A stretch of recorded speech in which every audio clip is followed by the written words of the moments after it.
Soleil FM.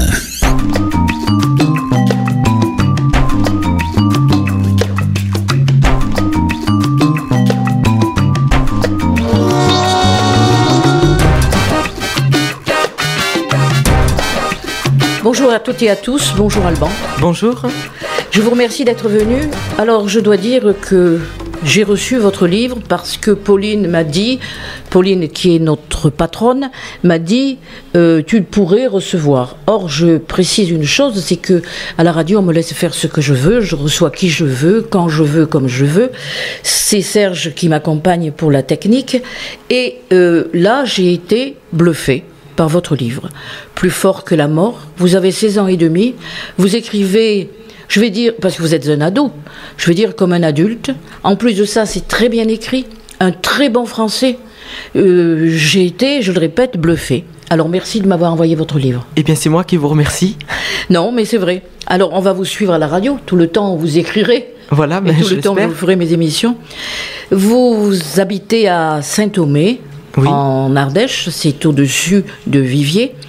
Vous avez, je le répète, 16 ans et demi et vous allez en classe au Teil. Exactement. Vous avez eu le bac l'année dernière, le bac de français ? Oui, j'ai passé le bac de français l'année dernière et donc je passe les autres épreuves du bac cette année. Oui, donc l'année prochaine, en 2019. Voilà, exactement, oui, en 2019. Il faut vieillir, il faut oser. Oui. Comment vous est venue cette envie d'écrire ? Alors, comment c'est un besoin ? Oui, je crois qu'aujourd'hui c'est un besoin. Oui, souvent les gens disent une passion. Moi, je décrirais plutôt ça comme un besoin. Et je crois que ça m'est venu d'abord grâce à la lecture. Parce que bon, on me lisait beaucoup d'histoires quand j'étais enfant. Et donc je crois que ça m'a donné le goût du livre d'abord, le goût du livre en papier. Et puis ensuite le goût de produire moi-même des œuvres écrites. Le livre papier, c'est le toucher ? Oui, le toucher également, oui, exactement. Vous êtes comme moi, les livres neufs. Ah oui, oui, oui. C'est vrai. Votre titre s'appelle « Plus fort que la mort ». Nous allons bien sûr en parler. Je vous remercie pour la dédicace. Dalida disait « La douleur est le terreau de l'artiste ». Est-ce que c'est vrai ? Eh bien, moi, je crois que c'est vrai. En tout cas, ça a été mon terreau à moi pour écrire ce roman. Et je crois que pour beaucoup d'artistes, l'art est un exutoire. Et donc, à mon avis, ça aide énormément d'écrire ou de chanter, enfin, de produire quelque chose d'artistique. Ça peut aider. Et à mon sens, oui, la douleur, c'est un terreau fertile. Alors, vous dites aussi, ça, c'est tout à fait mon opinion. Et je la partage avec vous. Et c'est ce que je traite en premier. Une vie sans amis est un puits où règne la nuit et où s'étouffent les cris. Un ami ou une amie, on peut tout lui dire. Exactement, je crois qu'on doit même tout lui dire, à mon avis, c'est primordial. À condition qu'il ou elle ne répète pas. Exactement, oui, il faut après garder, pas comme sous forme d'un secret, mais enfin oui, le garder un peu pour soi. Mais je crois qu'un ami, c'est un peu notre psychologue au quotidien. Voilà. Et à mon sens, l'amitié, c'est quelque chose de vital. Vous parlez avec vos amis de votre projet ou de vos projets, de votre parcours. Vous êtes très jeune, 16 ans et demi. Oui, je crois que j'en parle un peu. Enfin, je sais pas, peut-être que j'en parle trop, j'ai peut-être pas assez de recul sur ça. Mais oui, je crois que j'en parle parce que je parle de beaucoup de choses. J'aime bien raconter ma vie. Donc c'est vrai que oui, j'en parle souvent avec mes amis. Ils disent pas que vous êtes, comme on disait, du facteur cheval, mais lui c'était différent, un peu fada, non ? Alors si, souvent, on me le dit, mais enfin, je prends pas ça, voilà, on me dit des fois que je suis un peu bizarre, mais je dis bon, tout le monde est bizarre et je crois que c'est beau d'être étrange, d'être un peu bizarre. Moi je trouve que ce qu'il y a de bien, c'est que vous êtes allé jusqu'au bout avec ce livre, c'est pas un effort. De votre quête, au fond, c'est une quête aussi. Oui, exactement. Voilà. La quête du bonheur, la quête de l'amitié, la quête de l'amour, parce que vous êtes très attaché à vos parents. Tout à fait. Mais vous êtes aussi d'une maturité qui m'a surpris. D'où vient cette maturité ? Eh bien, je vous remercie. Je crois que j'aurais là encore pas assez de recul pour le dire. Enfin, moi, je me sens, voilà, je me vois pas comme quelqu'un d'extrêmement mature, mais en tout cas, ça me fait extrêmement plaisir de recevoir des commentaires positifs comme ça. Ce matin, nous nous sommes revus 1 heure avant l'émission, oui, comme je fais toujours. On parle de tout et de rien, et ça permet de décompresser. Exactement. Vous m'avez parlé de votre grand-mère. Vous êtes très attaché ? Ah oui, je suis très attaché à mes grands-parents. Oui, exactement. Enfin, je suis beaucoup allé chez ma grand-mère qui habitait donc pas très loin. Alors mes grands-parents, je les ai beaucoup côtoyés. D'abord, je les côtoie encore énormément, et c'est quelque chose aussi. Enfin, je les ai beaucoup connus. C'est quelque chose de primordial pour moi aussi. Ils apportent notre amour que ceux des parents. Et comment ils prennent votre parcours, qui déjà est 16 ans et demi avant de sortir un bouquin, il faut le faire. Hein. Alors ils m'ont toujours suivi, encouragé, lu également. Et ça, c'est vrai que c'est quelque chose d'extraordinaire de pouvoir avoir ses grands-parents et d'être aussi proche. C'est une chance. Aussi proche d'eux. Oui. Nous allons écouter votre premier titre, c'est Ana Gabriel. Et Huelo Soledad, c'est un morceau espagnol. Oui, alors Huelo a Soledad, elle dit qu'elle sent la solitude, qu'elle la ressent vraiment. Et c'est un cri, alors je ne sais pas si c'est vraiment un cri de douleur, mais je crois que s'il y a quand même un peu de douleur dans cette chanson. Et en fait, voilà, elle dit je sens la solitude, je suis seule, voilà, comme tous les artistes, en fait, comme tout le monde. Mais elle pointe du doigt la solitude de l'artiste. Bien, nous écoutons. Soleil FM. C'était le choix d'Alban Jolivet, notre invité ce matin pour son livre « Plus fort que la mort ».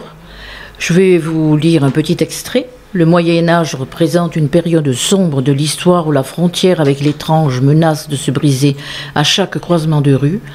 Être différent n'a jamais été un atout. Ce livre, vous l'avez porté combien de temps ? Alors je l'ai porté véritablement 2 semaines dans mon esprit, le temps de le mettre sur le papier. Et ensuite je crois que je l'ai porté, je le porterai toujours à mon sens, mais je crois que je l'ai porté 1 an pour les... Alors, correction, pour ça fait un peu, voilà, pour l'exprimer, ça fait un peu scolaire, mais pour changer les mots, pour voilà, faire évoluer sa forme aussi, ses courbes. Et je crois que ça a été comme quelqu'un qui est enceinte, hein, finalement. Hein. Oui. Ça a été un véritable accouchement. Vous avez fait un accouchement ? Oui. Vous avez dit exprimer, on aurait pu dire. Ce qui m'a plu dans votre livre, c'est que, je m'attache toujours à cela lorsque je prends un livre, c'est que les mots ne sont jamais répétés. Vous trouvez toujours le mot qui peut remplacer l'autre mot, d'accord ? Et oui, je crois que c'est la richesse de la langue. Oui, exactement. Il faut mettre en valeur notre langue et puis la richesse de synonymes qu'on peut avoir ou d'expressions différentes.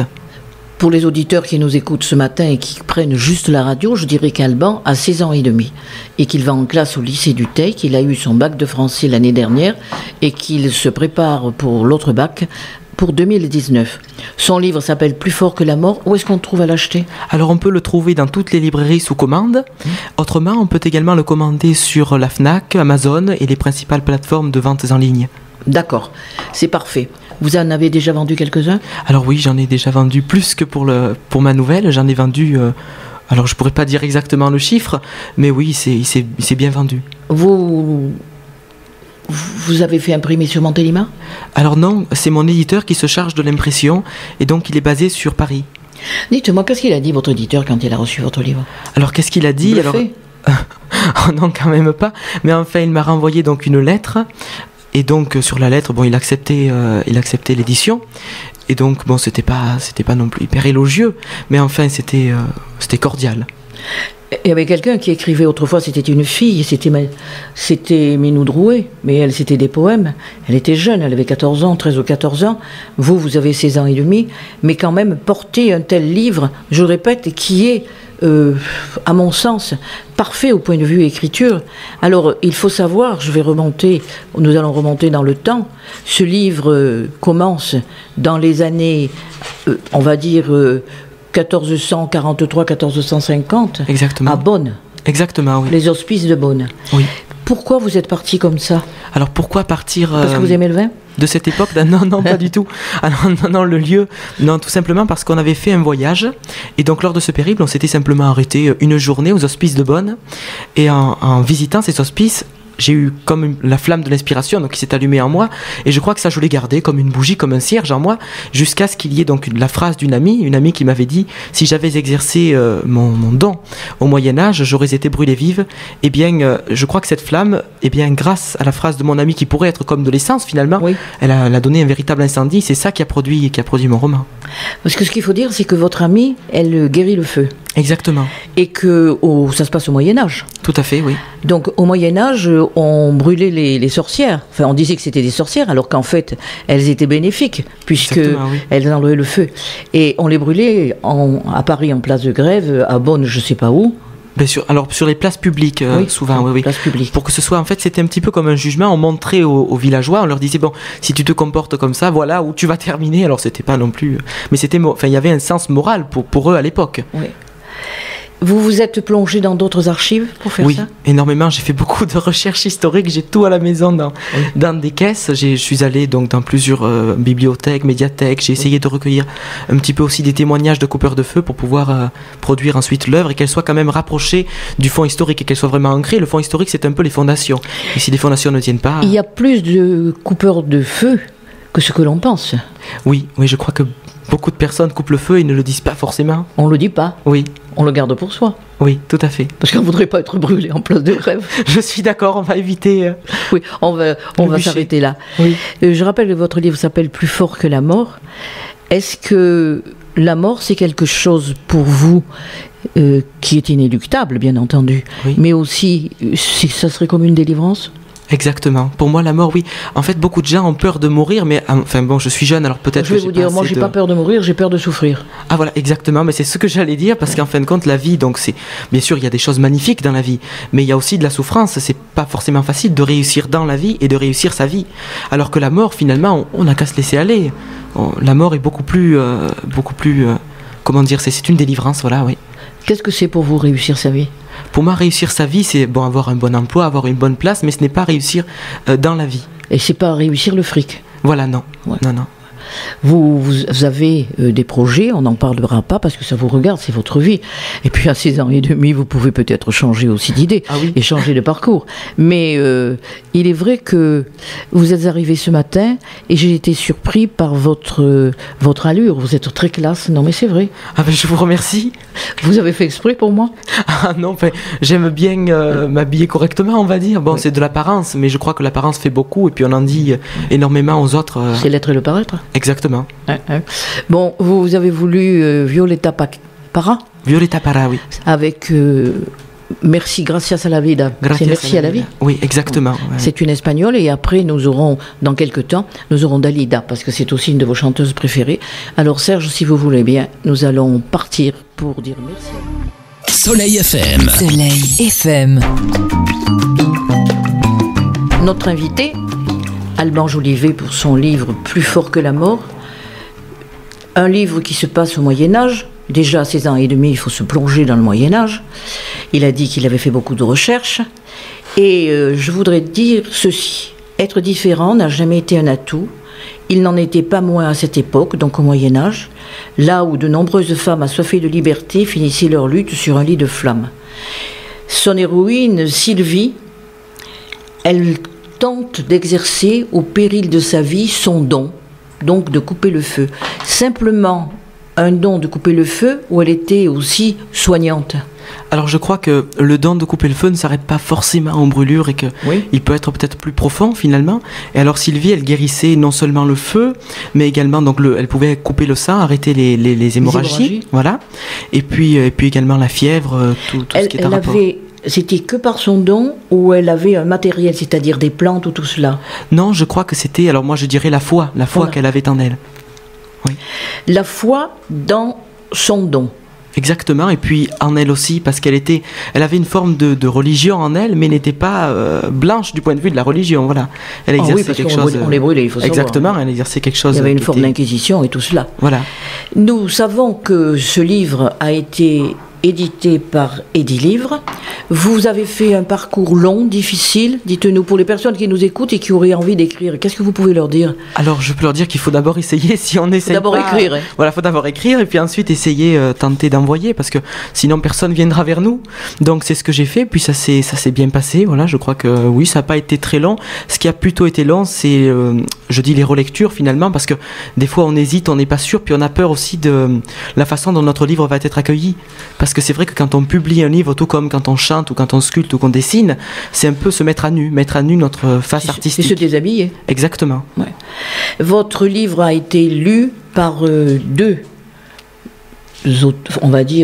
éditeurs qui, les autres l'ont lu et l'ont pas pris. Là, vous avez dit deux éditeurs, vous en avez choisi un, et vous avez aussi, vous êtes sous contrat, comment vous vous débrouillez? Exactement, alors pour chaque livre que l'on signe avec mon éditeur, Edilivre, eh bien on signe un contrat, et donc à partir de ce moment-là, donc c'est un contrat à durée indéterminée, et donc oui, ça se passe comme ça, c'est pas très complexe, une fois qu'on est pris, après...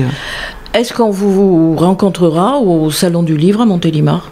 Alors je ne sais pas encore, je serai à celui du Teil l'an prochain, mais celui de Montélimar, je ne sais pas encore. Vous ne savez pas encore, oui. Vous avez une forme en vous, je disais, de maturité qui m'a fort surprise au travers de votre livre, mais aussi au fond, au travers des discussions que nous avons eues hors antenne. Vous avez un atout, c'est que vous avez un sourire charmant, vous irradiez... Non, mais c'est vrai. Je vous remercie. Et comme on disait hors antenne, et on riait beaucoup avec Serge, mais plus fort que la mort, mais ça vous fait rire. Oui, exactement. Enfin, je crois qu'on peut rire de tout, et puis finalement, il faut rire de tout, parce que dans la vie, si on rigole pas, bon, ben, on se Molière suicide. qui le disait. Oui, oui, voilà. Je crois que l'alternative, elle est là. Il faut se provoquer son bonheur. Vous écrivez comment? Une écriture manuelle? Alors oui, d'abord, il faut que je plaque mes idées sur le papier avec un stylo. Alors c'est très vulgaire. Que vous vidiez. Voilà, exactement. C'est un peu une expression un peu vulgaire, vomir quelque chose sur le papier. Mais c'est utile, puisqu'une fois que ça est écrit, eh bien, on peut le taper à l'ordinateur, on peut le peaufiner. Mais le plus important, je crois, c'est que ces idées soient vraiment manuscrites et soient visuelles. Quand on écrit manuscrit, c'est au fond une forme de psychanalyse. Oui. Voilà, parce qu'on porte les choses. Et là, vous avez, je le répète, vous avez des mots et jamais vous avez le même mot. La langue française est riche, on l'a vu. Vous avez le même mot pour exprimer le même sentiment. Oui, je crois que c'est primordial d'avoir... C'est ce qui m'a beaucoup interloqué, parce que j'ai trouvé que, je le répète, que vous aviez une maturité que beaucoup d'ados n'ont pas, ça on le sait, mais même d'adultes. Ah bien, je suis très flatté. Ne riez pas. Non, mais je suis très flatté, Non, mais je suis pas critique, mais j'ai l'habitude de recevoir quand même des auteurs. Oui, bien sûr. Et là, j'ai trouvé que vous vous rapprochiez de, je vais dire, d'un homme de 30 ou 35 ans, alors que vous avez 16 ans et demi. Eh bien... Vous avez toujours aimé le français? Ah oui, j'ai toujours aimé le français, oui. Détestez les maths? Ah oui, ça, comme je moi. peux le dire, oui, je peux même le crier, je n'aime pas les maths, oui. Mais le français, oui. Ah oui, exactement. Chez vous, vous lisez? Oui, je lis beaucoup, oui. Des livres neufs? Alors, oui, neufs, ou alors quand on m'offre des livres anciens, c'est vrai que c'est un autre plaisir aussi. Oui. Mais oui, les livres neufs, je crois que même, comme disait Dalida, un livre, c'est un très bon ami. Oui. Parce qu'on le pose sur la table, il ne bouge pas, il est là. On le retrouve. Exactement. Votre auteur préféré, Camus? Oui, Albert Camus. Et pourquoi? Alors pourquoi? Tout simplement parce que d'abord, il se détache des autres. D'abord par le milieu social d'où il vient. Il est né en Algérie. Et donc sa mère était illettrée. D'ailleurs, il a toujours dit qu'il écrivait pour sa maman. Donc ça, déjà, c'est quelque chose de profond et d'artistique. Et puis c'est quelqu'un qui a réussi, qui s'en est sorti. Et d'abord, pour son style purement littéraire, c'est vrai qu'il fait des phrases quand même plutôt courtes. Et donc son idée, moi, je trouve que ses idées sont un peu comme des aiguilles, notamment dans le mythe de Sisyphe. Ces idées, c'est des aiguilles qui nous envoient comme ça, et ça touche notre inconscient, ça touche notre esprit au plus profond de nous-mêmes. Camus, prix Nobel. Exactement, oui. C'est ce que je vous souhaite. Oh ben, on n'en est pas là. Vous avez voulu Dalida avec la maman. Il faut le dire, votre maman vous a accompagné ce matin. Alors, on va lui offrir cette chanson parce que je sais qu'elle aime Dalida. Mais les sentiments maternels que vous avez pour elle sont très profonds. Pour votre papa aussi, mais bon. Oui, bien sûr. Et votre maman, oui. Mais je crois que c'est un lien vital. Mais elle me disait, parce que nous avons travaillé ensemble hors antenne, elle me disait qu'elle ne vous a jamais influencé. Elle n'a jamais regardé ce que vous faisiez. Non, c'est souvent moi qui lui montrais, mais bon, inconsciemment, l'amour que nos proches nous portent nous influence toujours. C'est beau. Dalida. 11h midi, Couleur Pays sur Soleil FM. Alban Jolivet pour son livre Plus fort que la mort. La préface de ce livre, c'est vous qui l'avez rédigé? Oui. Quelques lignes. Au milieu du XVe siècle, la papauté s'oppose aux droits des femmes, en particulier celles qui prétendent faire la religion, comme les béguines religieuses. Il faut savoir que les béguines, elles vivaient en dehors de la ville. Elles avaient des maisons particulières à côté au rempart. Exactement, c'était comme une secte qu'on dirait aujourd'hui vulgairement. Oui, une secte, enfin bon, passons. Et elles demandaient la libération du statut de la femme. Oui. Et ce sont les ancêtres des féministes. À mon sens. Elles prenaient une plus grande liberté sexuelle et récusaient l'autorité des hommes. Ça va faire plaisir à ceux qui nous écoutent ce matin. Alors ce n'est pas du tout engagé, hein. J'essaie d'être le plus neutre possible, enfin pas engagé, on l'est toujours un peu, hein, quoi qu'il en soit, mais enfin non, j'essaie d'être neutre et puis de décrire exactement ce que faisaient les béguines. Alors ça c'est votre héroïne, parce que vous dites que beaucoup de femmes jugées trop libérales en osant s'exprimer finissent dans leur lutte sur les flammes, accusées d'avoir pratiqué la sorcellerie et d'avoir signé un pacte avec le diable, alors qu'en fait elles guérissaient, elles apportaient un mieux-être. Tout à fait. La religion était tout à fait contre. La religion était contre, oui, et puis ce qui est tout à fait paradoxal, parce que mon héroïne était également très croyante, elle avait cette foi en elle, comme j'ai pu le dire tout à l'heure, et donc je crois que ça c'est le côté paradoxal vraiment de l'époque, et de la religion qui n'était pas ouverte à ces pratiques-là, peut-être parce qu'elle avait une crainte, enfin, on ne sait pas. Oui. Là, au travers du livre, on suit votre héroïne et elle rentre comme femme de chambre, on va dire, chez une vieille dame qui s'appelle Madame Corniche et elle s'en occupe. Et cette personne va mourir. Oui, c'est la première personne qui décède dans le roman. Donc oui, exactement. Bon.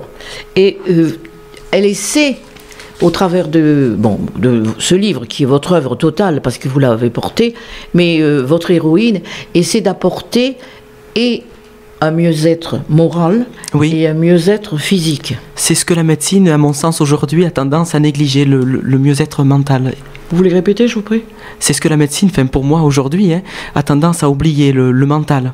Oui. Voilà, elle soigne beaucoup le corps et aujourd'hui le corps et l'esprit sont séparés. Oui. On va soigner une douleur à la jambe, on va pas chercher à voir si on va bien à l'intérieur de nous-mêmes, et je crois que les deux sont intimement liés, que l'esprit joue sur le corps et puis l'inverse est également possible. Un jour, je disais, il y a de ça au moins 20 ans en arrière, je recevais un médecin ami et je lui disais, au fond, vous êtes les derniers confesseurs. Et c'est vrai. Je crois que nos médecins, maintenant, ne prennent peut-être pas assez le temps de nous écouter parce que nous avons des choses à dire. Exactement. Et on a un quart d'heure de visite et puis ça va très vite. Alors qu'en fait, nous portons des choses en nous qui peut-être, je dis bien peut-être, pourraient nous apporter un mieux si nous arrivions à les dire. Mais bien sûr, je crois que c'est même primordial de pouvoir parler et le médecin, il est là pour écouter aussi nos mots physiques et puis nos mots qu'on a plus à l'intérieur de nous. Je crois qu'il faut sortir les deux. On ne peut pas chercher à soigner le corps si on ne soigne pas l'esprit. Oui, c'est ça. Je dirais que la définition de votre livre, c'est aussi une forme de quête. Oui. Oui, la quête d'un idéal, que ce soit en amitié ou en amour, mais enfin je crois qu'on va dire en amour, parce qu'on a aussi de l'amour pour ses amis. Oui. C'est pas le même amour, on a de l'amour pour ses parents, pour ses amis, puis pour sa famille aussi. Donc je crois que c'est la quête de l'amour, ce livre aussi. L'amour, c'est quoi pour vous ? Pour moi, l'amour, c'est tout le bien que l'on peut avoir pour ses amis, pour les gens. Que l'on donne aux autres. Voilà, que l'on donne aux autres, oui. Oui, c'est un partage. Et l'amour ou l'amitié, il faut savoir recevoir les deux, oui. Mais il faut savoir aussi les donner. Eh bien oui, parce que je crois que si on ne donne pas, on ne peut pas recevoir. Vous avez raison. Nous allons écouter, parce que c'est votre choix, Calogero avec Cédie. Pourquoi ? Alors pourquoi ? Tout simplement parce que j'aimerais le dédier donc à mes amis, et puis donc à tous les gens que je peux aimer, et puis qui m'encouragent, qui me soutiennent, qui sont là et qui participent à mon bonheur. Vous avez beaucoup d'encouragement ? Alors oui, j'en ai, je n'ai pas à me plaindre. Vous n'êtes pas un isolé ? Non. Bien, nous écoutons. Soleil FM. Ce matin, mon invité est Alban Jolivet. Il est écrivain, il a 16 ans et demi. Son livre s'appelle Plus fort que la mort. Vous le trouvez et sur Internet ? Oui. Pour l'acheter et dans toutes les bonnes librairies de la région. Tout à fait. On va dire, voilà, on ne se trompera pas. Quels sont vos projets, Alban ? Alors mes projets, d'abord j'aimerais partir en fac de lettres, étudier l'année prochaine. Et puis ensuite donc... Fac de lettres de français. De français, bien sûr. Et ensuite j'aimerais pouvoir enseigner. Voilà, donc une licence et un master. Enseigner, vous réussirez parce que vous avez le sourire, vous avez la facilité. Il rit de toutes ses belles dents, on ne peut pas le voir. À l'antenne, c'est dommage. Donc ça fait partie de vos projets. Et dans la vie de tous les jours, qu'est-ce qui vous pousse, vous aide à écrire ? Oui. Bien sûr, il faut avoir l'imagination. Et vous avez une imagination constructive, absolument. Mais qu'est-ce qui vous pousse autrement ? D'abord, ce qui me pousse, c'est d'abord mon entourage. Alors, quand je dirais entourage, je parle d'abord de la nature qui m'entoure, mon département, enfin, qui est l'Ardèche pour moi. Ardèche. Voilà, Ardèche, oui. Et puis également, donc ma famille, mes amis, enfin, tout cet entourage-là participe à mon inspiration, puis également ce que je lis, ce que j'écoute aussi, ce que je chante, les personnes que je rencontre. Oui, il faut savoir que vous êtes dans une chorale à Viviers. Oui. Voilà. Qui s'appelle comment ? Alors, la chorale Contretemps, voilà, qui est une très bonne chorale, avec une ambiance formidable. J'en doute pas, puisque vous y êtes. On parle donc de vos projets. Vous avez envie d'écrire aussi un peu ? Alors oui, bien sûr. Alors il n'y a rien sur votre bureau en ce moment ? Ah si, il y a toujours quelque chose. Il y a des poésies, parce que je crois que la poésie, c'est aussi quelque chose de plus intime qu'on garde souvent pour soi. Enfin, tout dépend sur quoi l'on écrit, parce qu'on peut écrire sur des objets, par exemple. Des feuilles mortes. Exactement. Mais non, je crois que la poésie que j'écris là est beaucoup plus intime. Elle m'aide également. C'est un peu une thérapie aussi au quotidien. Donc j'écris de la poésie, mais bon, personnelle. Je suis très étonnée par votre langage, parce que vous avez, je vous le répète, le langage d'un adulte. Et comment ça se fait ? C'est votre entourage qui vous a nourri ? Eh bien, je présume, enfin, je n'en sais rien, à vrai dire, mais je présume que oui, c'est mon entourage. Puis comme j'étais aussi beaucoup, enfin, j'ai côtoyé des personnes plus âgées. Très jeune, j'ai côtoyé d'abord mes grands-parents, chez qui j'étais, qui m'ont donné beaucoup de valeurs, je pense aussi, tout comme mes parents. Je crois que ça y a beaucoup participé. Vous cassiez pas un peu les pieds de la maîtresse? Alors, j'espère pas, je sais pas. Votre mère me regarde et elle sourit. Je crois que vous posiez trop de questions, vous étiez... Ah, peut-être bien, alors je parle beaucoup, moi si on m'arrête pas, bon, je continue. Il faut vous couper. Voilà, je suis comme un robinet, l'eau elle coule tant qu'on ne l'arrête pas. Oui, ça c'est bien. Qu'est-ce qui vous dérange dans la vie? Alors qu'est-ce qui me dérange, c'est l'indifférence. Voilà, et je crois qu'il y en a beaucoup, et c'est un fléau pour la société, c'est une maladie, c'est la peste du XXIe siècle. Mais aussi, constructivement... la vie de tous les jours, vous avez parlé de la nature et tout. Oui. Ça vous dérange aussi? Alors non, ça pas du tout, parce que la nature... Non, mais je veux dire, si on atteint... Ah, si on atteint la nature? Ah oui, oui, bien sûr, oui, ça fait partie de l'indifférence. Jeter une canette à travers la fenêtre, c'est quelque chose... De sa voiture? Voilà, de sa voiture, oui. Que vous conduisez pas encore? Non, on n'y est pas encore, mais enfin, je veux dire, oui, ce sont des actes pour moi vraiment... irréfléchi aussi, parce que la nature, bon, elle n'est pas à nous, tout comme nous ne nous appartenons pas non plus. Je veux dire, on est là, on est de passage, donc il ne faut pas pourrir le monde dans lequel on évolue. Nous en sommes juste héritiers et nous devons la restituer à nos enfants. Voilà. Vous êtes d'accord? Oui, mais je suis entièrement d'accord. Il faudrait peut-être nous sortir un roman sur la nature. Le prochain, pas tellement... Celui-là, je ne dis pas qu'il soit absolument noir. Oui. Mais enfin, quand même, il traite de la sorcellerie. Oui. Il traite des femmes que l'on brûle, de la famille, des maladies, des hivers rudes qui déciment la population. C'est de simples brindilles qui permettent aux flammes divines de s'élever. Vous pensez que il y a quelque chose après? Après la mort? Oui. Alors bon, c'est très personnel, je crois que... Enfin, moi, je pense que oui, parce que j'ai aussi mes convictions personnelles. Mais enfin, je suis tout à fait d'accord pour ceux qui disent, bon, mais il n'y a rien... Bon, je ne suis pas quelqu'un de matérialiste. Je suis au contraire plutôt spiritualiste. J'ai tendance à croire en l'esprit et au corps aussi. Vous me croyez en l'esprit, mais pas forcément en un Dieu? Alors non, ça, je peux pas l'assurer. D'abord, je ne suis pas encore mort. Donc on ne saura jamais finalement, mais je crois que c'est une aventure, la vie. Donc la mort, on ne peut pas l'éviter. Alors à mon avis, il ne faut pas l'attendre. Mais bon, il ne faut pas non plus en avoir peur. Ça fait partie de la vie. Non, c'est ce qu'on disait. Voilà, oui. Il faut avoir peur de la maladie. Exact. Ah oui, la maladie, c'est autre chose. Et surtout de la souffrance. Voilà. Ouais. Vous êtes d'accord? Je crois que nous allons écouter un autre des titres que vous avez choisi. C'est Patricia Cass, Le jour et l'heure. Voilà. Pourquoi? Tout simplement pour faire référence au passage de notre vie, justement, oui, où tout bascule. Ça peut être maladie, divorce... Voilà, il y a plein de passages. Vous n'êtes pas encore en état de divorce? Ah non, moi je suis très bien de ce côté-là. Je répète, 16 ans et demi, son livre plus fort que la mort. Patricia. Jusqu'à midi, Couleur Pays avec Nicole.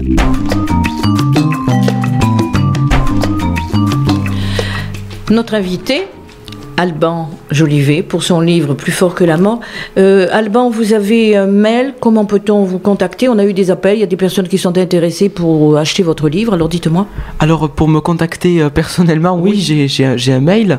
Alors Alban Jolivet avec 2 L, IVET, tout attaché, @hotmail avec un h.com. Voilà, si l'on veut me contacter. Vous voulez le répéter, je vous prie, doucement? Oui, je peux le répéter. Alors, doucement. ALBAN JOLIVET